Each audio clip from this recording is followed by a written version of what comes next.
भन त 1 2 3 4 5 6 7 8 वटा ग्रह छन् कतिवटा छन् 8 वटा ग्रह हामीले पढ्दा 3 वटा पढ्नु पर्थ्यो त्यसलाई हटाएर अहिले 8 वटा मात्रै बनायो हो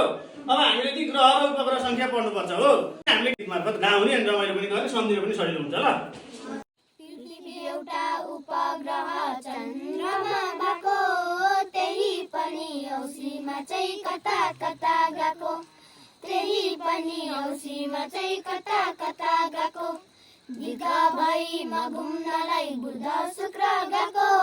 दुबैका छैनन् उपग्रह भनी चला पाको दुबैका छैनन् उपग्रह भनी चला पाको अनि म फ्युल बन पृथ्वीमा आएको यानाली फेरि म मङ्गलतिर गएको यानाली फेरि म मङ्गलतिर गएको मङ्गल ग्रह फोमोस दिवस उपग्रह भएको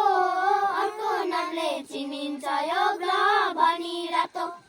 अर्को नामले चिनिन्छ यो ग्रह भनी रातो शनि धेरै उपग्रह 274 भएको फेरि यसलाई पछ्याउँदै बृहस्पति आएको फेरि यसलाई पछ्याउँदै बृहस्पति आएको जुपिटरको अध्ययन गर्न भुजर यान गएको 95 सेटेलाइट सहित ग्रहको राजा भएको 95 सेटेलाइट सहित ग्रहको राजा भएको अन्त्यमा म घुम्नलाई अरुणतिर गएको यसका 28 उपग्रह भएको चाला पाको